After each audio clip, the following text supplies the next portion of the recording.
પારોલ યુનિવર્સિટીમાં કાયદા મહોત્સવ ચાલી રહ્યો છે અને આ 2 દિવસીય કાયદા મહોત્સવ અંતર્ગત સંવિધાન પે ચર્ચાનું એક સફળ આયોજન કરવામાં આવ્યું છે. ભારત વિશ્વભરના એવા દેશોમાં સામેલ છે કે જેમણે લોકશાહીના સાચા સારનું ઉત્થાન કરનાર બંધારણ ધરાવતી કાયદાકીય વ્યવસ્થામાં ઇતિહાસની લાંબી સફર મેળવી છે.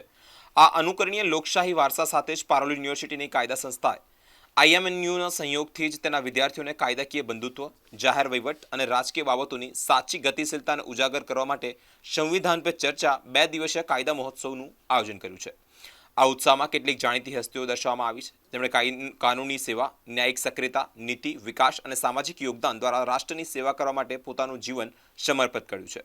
ડોક્ટર સુબ્રમણ્યમ સ્વામી એક પ્રતિષ્ઠિત રાજકીય વ્યક્તિત્વ સાથે જ માનનીય યતીન્દ્રસિંહ, છત્તીસગઢના ભૂતપૂર્વ મુખ્ય ન્યાયાધીશ હાઈકોર્ટ અને advocate N Venkataraman, additional solicitor general supreme court of India, યુવા પેઢીને પ્રેરણા આપવા માટે આ ઉત્સવના મુખ્ય વક્તાઓમાં સામેલ હતા. સાથે જ જે પ્રમાણે વરિષ્ઠ નેતા સુબ્રમણ્યમ સ્વામીનું પણ નિવેદન એમાં સામે આવ્યું છે કે દેશમાં વધતું શરાબનું ચલણ યુવાધનને ડૂબાડી દેશે.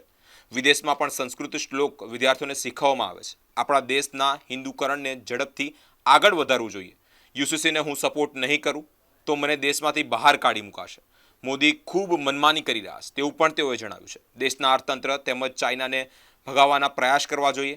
મહારાષ્ટ્રના રાજકારણ અંગે પણ તેઓનું નિવેદન છે. મોદી કોઈને વધારે દિવસે જોડે રાખતા નથી એ યાદ રાખવું જોઈએ. મણિપુર હિંસા મામલે જ પ્રધાનમંત્રી કંઈ બોલવા તૈયાર નથી. મણિપુર એ ચાઇનાનું જ મોટું ષડયંત્ર છે. મોદી અમેરિકા ગયા તો ચાઇના વિરુદ્ધ એક શબ્દ પણ નથી બોલ્યા. ભારત હિન્દુ રાષ્ટ્ર છે, મુસ્લિમોને રહેવાનો પૂરો અધિકાર છે. હિન્દુ રાષ્ટ્રની સંસ્કૃતિનું સન્માન પણ કરવું જોઈએ.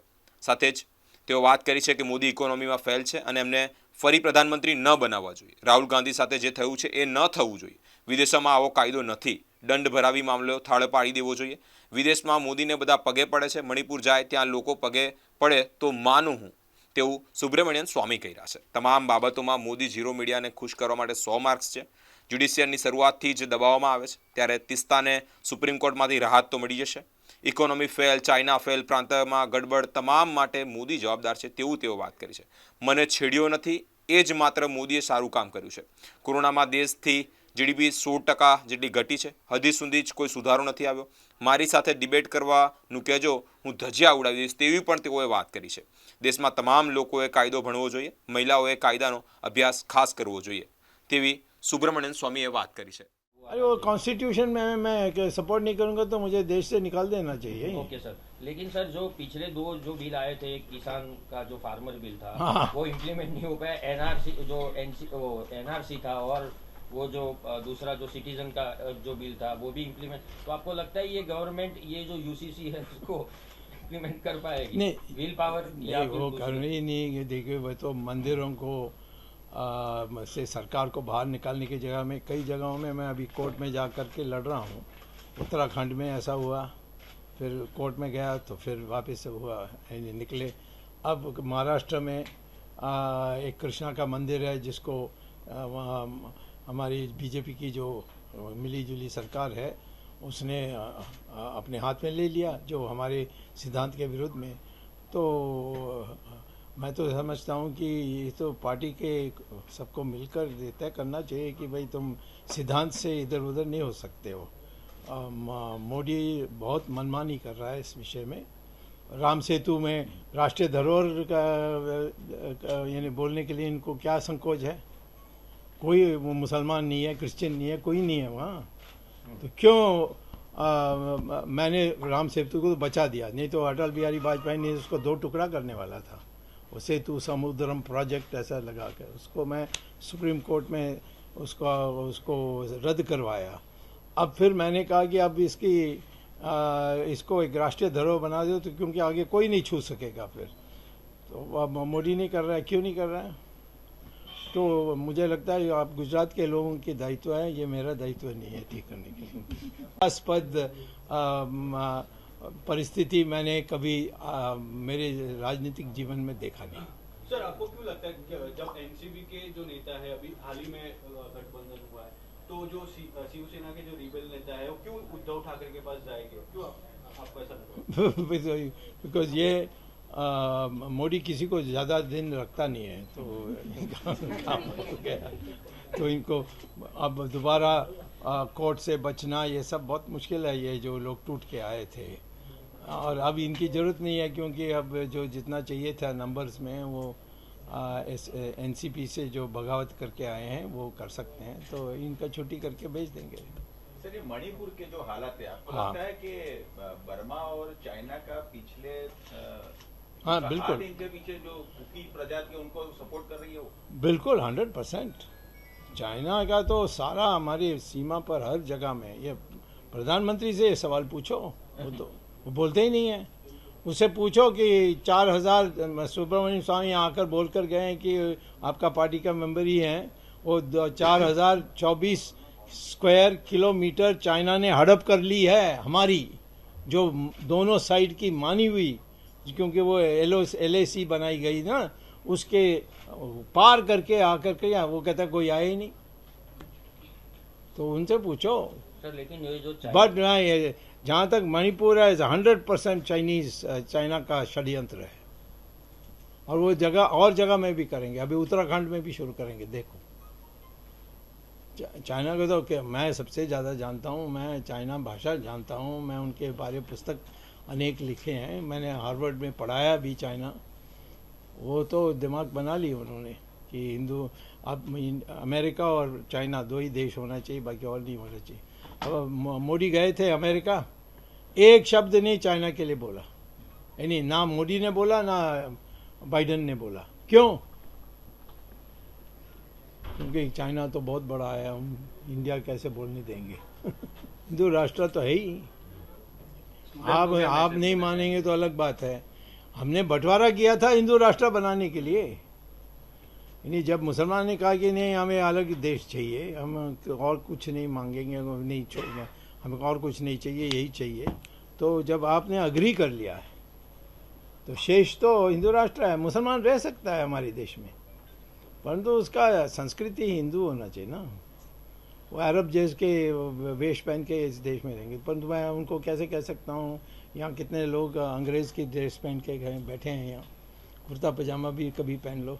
ये नहीं, मैं तो बाहर हूँ गवर्नमेंट के, मैं कैसे बता सकता हूँ। फिर भी क्या, मारो उनको, फौज भेज के निकालो उनको। कर सकते हो? हाँ कर सकते हैं, क्योंकि जब मैं मिनिस्टर था 2 बार किया था, उन्हें पब्लिसिटी नहीं दिया था उस समय, जब नरसिम्हा राव थे। फिर वो आकर फिर वो लाइन तब वो तैयार हुए थे। फिर मैं गया, कैलाश मानसरोवर खोल के लाया, जो कभी नहीं मानते थे, और मैं जाने के बाद कैलाश मानसरोवर खोला उन्होंने। तो चाइना का तो एक ही है, वो हाथ आगे बढ़ाएंगे तो मिलाएंगे हम हाथ, और डंडा दिखाएंगे तो पत्थर मारेंगे।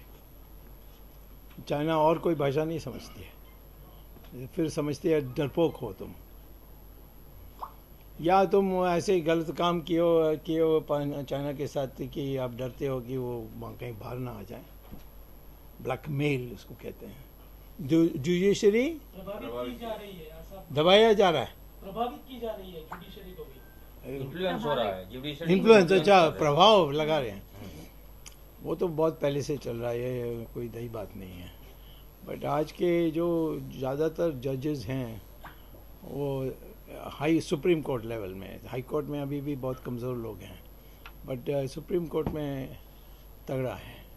मुझे तो टेस्ट केस है, वो जो गुजराती लेडी है, क्या तीस्ता एडवर्ड, उसको रिहा मिल जाएगी सुप्रीम कोर्ट में, फिर क्या करोगे? मुझ खाओगे।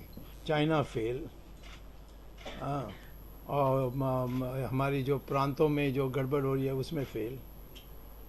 अब और क्या बोलना मुझे। राम मंदिर बनाया सर उन्होंने, राम मंदिर उन्होंने बनाया, तो तुम नहीं, उनके हितैषी होंगे। नहीं जो मसला चल रहा था इतने नहीं, ये मैं नहीं तो कोर्ट में जाकर किया, उन्होंने क्या किया? उन्होंने तो उल्टा कहा कि सारा जमीन जो नरसिम्हा राव ने राष्ट्रीयकरण किया था उसको वापस कर दो। मोदी तो उल्टा कर रहा था, टांग अड़ा रहा था। सर आप कश्मीर में जो 317 वो तो आधा ही है, अभी कुछ हुआ नहीं ना। हाँ, कश्मीर में सख्ती से जो भी पास करेंगे, हमने कहा वो जो कानून की, वो अभी तक नहीं किया। अमित शाह से पूछो ना, वो आते हैं ना। ग्रोथ रेट ये कहाँ से हमारी जो जीडीपी है वो कोरोना के टाइम में बहुत गिरी, 16% गिरी। अभी तक वो ऊपर नहीं आ पाई, बाकी देशों में सब ऊपर हो गए। तो अब जो भी थोड़ा कुछ हमारी ग्रोथ रेट छोटा मोटा है वो बढ़ा चढ़ा कर दिखाती है जब आप बॉटम से कंपेयर करते हो। तो मेरे साथ डिबेट करने बोलो किसी को, तो आप ही करिए, पत्रकार लोग किसी सरकार के पक्ष में हैं, यानी दिल्ली सरकार की, और मुझे बुलाइए और कहिए कि इकोनॉमी में वास्तविकता क्या है बताइए, और मैं उसका धज्जी उड़ा दूंगा। लॉयर तो बहुत महत्वपूर्ण पेशा होने वाली है 10 साल में, क्योंकि सब चीज़, सब कंपनीज, ये वो कानून, कोर्ट में जाना, कोर्ट में डिसीजन लाना, ये सब इतना हो गया कि लॉयर्स की जो महत्व बहुत बढ़ गई है। तो पहले मैं कहूँगा, अभी तो जो लॉयर्स कमा रहे हैं, जो अच्छे लॉयर्स हैं वो तो ऐसा कमा रहे हैं, जो जितना अच्छे नहीं हैं, गांव से आए हुए लोग हैं, वहाँ के लोकल लेवल में डिग्री लेकर आए हैं, उनकी हालत बहुत ख़राब है। तो मैं क्या बोलूँ, मैं यही कहूँगा कि सबको लॉ का सीखना चाहिए। और मैं तो अर्थशास्त्री हूँ, परंतु कोई विश्वास ही नहीं करने के लिए तैयार है कि मैं वकील नहीं हूँ। कोर्ट में जाता हूँ तो मुझे परमिशन लेना होता है कि मैं वहाँ बहस कर सकूँ, पर मैं जाता हूँ, जज कहते हैं ये समझ मत चल बोलो क्या है। सो एक विश्वास हो गया। तो लॉ तो वैसे भी सबको सीखना चाहिए, और महिलाओं को पर्टिकुलरली मैं कहता हूँ लॉ सीखो, लॉ डिग्री लो, बिकॉज वो सबसे जहाँ कमज़ोर हैं वो, यानी उनके ऊपर जो दमन आती है, वो आधा कारण है कि उनको कानून नहीं पता है। नाम नहीं सुना, वीरेंद्र शास्त्री नाम नहीं सुना। नहीं, वो हिंदू राष्ट्र की बात कर रहे हैं। तो क्या है, मैं कैसे रोक सकता हूँ? हिंदू राष्ट्र पर कोई कानून नहीं बनी है कि एक ही सिर्फ सुब्रमण्यम स्वामी ही बोल सकता और कोई नहीं बोल सकता, कोई भी बोल सकता है। तो मैं क्यों उसके लिए बोलूँ? तो 2024 में आप क्या करके देख रहे हो? प्रधानमंत्री कौन बनेगा? वो अभी हिंदुस्तान में कोई कह नहीं सकता, कोई नहीं कह सकता था कि लाल बहादुर शास्त्री प्रधानमंत्री बनेंगे। कोई भी दुनिया में कोई भी नहीं सोचता था कि ये बन सकता था नरसिम्हा राव। जब मैंने चंद्रशेखर को प्रधानमंत्री बनाया तो सब कहते थे ये तो कभी नहीं बनेगा, बना दिया। तो ये हिंदुस्तान में भविष्यवाणी करना बहुत डेंजरस है इस मामले में, क्योंकि जो मोदी, अब मोदी मैं नहीं जानता हूँ, परंतु मैं तो मेरी राय है कि मोदी इकोनॉमी में फेल हो गया, तो इसीलिए उसको खड़ा नहीं होना चाहिए। अमित शाह बोलते हैं, हाँ अमित शाह बोलते हैं मोदी आएंगे 2024 में। तो अमित शाह से सुन लो, मेरी बात मत सुनो, that's all I can say. नहीं, मेरा पिटीशन कोर्ट में जज ने कोर्ट किया है, क्योंकि राहुल गांधी ने मेरे पिटीशन को ही कोर्ट किया जो मैं सुप्रीम कोर्ट ने ऑर्डर दिया है। मैं तो एक ही बात कहता हूँ कि जो ये क्रिमिनल पार्ट है कि आपको जेल भेजना, ये नहीं होना चाहिए, दुनिया में कहीं नहीं हो रहा है। इंग्लैंड जिसका कानून हमने नकल किया उन्होंने भी हटा दिया है, और कहा फाइन लगाओ, उनका कोई संपत्ति उठा लो, बट इसको जेल भेजना कि तुमने ठीक से नहीं बोला, वो अब बहुत पुराना हो गया, उसको हटाना चाहिए। और मैंने ट्राई किया था, मैंने पिटीशन फाइल किया था, बट मोदी की सरकार के जो अटॉर्नी जनरल थे वो भी गुजरात के थे, क्या पता नहीं, गुजरात के थे। हाँ वो लंबा वाला, हाँ तो तुषार मेहता नहीं, वो तो साधु संत है। वो मुगल रोहतगी, हाँ मुगल रोहतगी, वो तो बदमाश नंबर 1 है। वैश्विक माने ग्लोबल लीडर। क्योंकि वो जहाँ भी जाते हैं लोग उनके पैर पड़ते हैं। अच्छा, हाँ। वो तुमने अरेंज किया था क्या? नहीं तो इनको क्यों दिलचस्पी है? अब इंटरनेशनल क्या है, कौन है, मैं भी जाता हूँ बाहर, तो मुझे ये कोई बड़ी चीज़ नहीं है। मैं तो सोचता हूँ देश के अंदर तुम जाओ, मणिपुर में, वहाँ जाकर पैर छुआओ, फिर मैं विश्वास करने के लिए तैयार हूँ। विदेश में जाओ तो किसी भी प्रवासी भारतीयों को से आप पैर छुड़ाने के कोई अंग्रेज नहीं छूता है, कोई सफ़ेद चमड़ा नहीं छूता है। किसमें बतौर पीएम नहीं, आप अर्थशास्त्री में पूछ रहे हैं, जीरो। चाइना का की आक्रमण को बंद करने में जीरो। अब तुम लोगों को खुश करने में 100।